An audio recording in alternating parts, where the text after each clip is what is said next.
Hola chicos y chicas, bienvenidos un día más a mi canal de YouTube. Seguro que os habéis preguntado por qué no he subido vídeos hablando.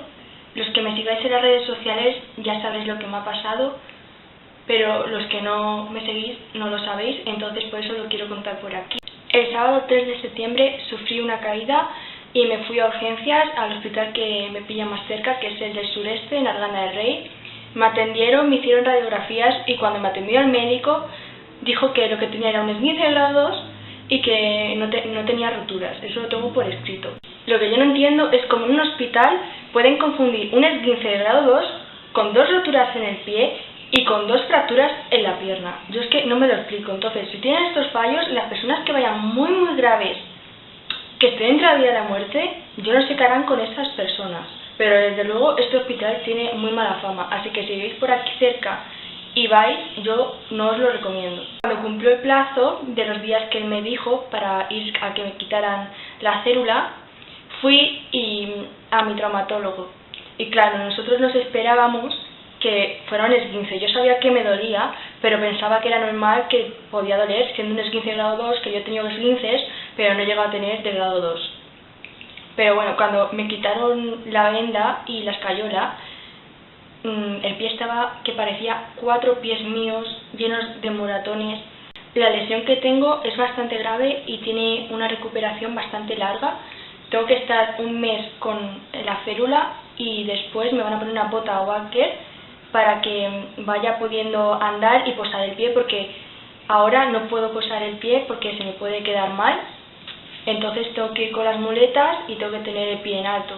Lo que yo no entiendo es cómo en un hospital pueden confundir un esguince de grado 2 con 2 roturas en el pie y con 2 fracturas en la pierna. Yo es que no me lo explico. Entonces, si tienen estos fallos, las personas que vayan muy graves, que estén entre la vida y la muerte, yo no sé qué harán con esas personas. Pero desde luego este hospital tiene muy mala fama, así que si vivís por aquí cerca y vais, yo no os lo recomiendo. Que ya sabéis por qué no he podido grabar, porque tengo que subir las escaleras y no puedo subirlas, y yo donde grabo es arriba. Y luego, por otra parte, esto va para los señores de Instagram. Llevo 2 semanas que no puedo usar Instagram como cualquier otro usuario. Sé de mucha gente que está así. Primero no funcionaban los hashtags y la ubicación, pero no funcionaba de que yo colgaba una foto y en los hashtags no aparecía. Ahora el problema es que aparece esa foto y aparece la ubicación, pero solo lo puedo ver yo. Parece que la cuenta está como en privado y ya esto me parece vergonzoso, porque yo tengo el mismo derecho y las demás personas que le está fallando tenemos el mismo derecho de poder usar Instagram como los demás usuarios, y llevamos ya 2 semanas que no podemos usar Instagram.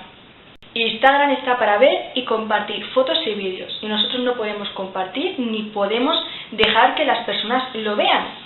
O sea, solamente las personas que nos siguen. Pero entonces, ¿para qué están los hashtags? O sea, arreglarlo ya, porque es que esto ya es una vergüenza. Se os escribe y no contestáis. Se os manda mensajes de errores que tenéis mismamente en la aplicación para que lo mandemos, y tampoco contestáis y no lo arregláis. Y ya son 2 semanas que nos tenéis sin Instagram. Así que arregladlo ya, porque es que al final vamos a quitar la aplicación y vamos a irnos a otra. Y desde aquí os quiero dar las gracias a todos los que os habéis preocupado por mí y me habéis mandado mensajes por las redes sociales para saber cómo me encontraba. Aquí termina el vídeo de hoy, nos vemos en el próximo vídeo. Os mando muchos besos y que tengáis una feliz semana.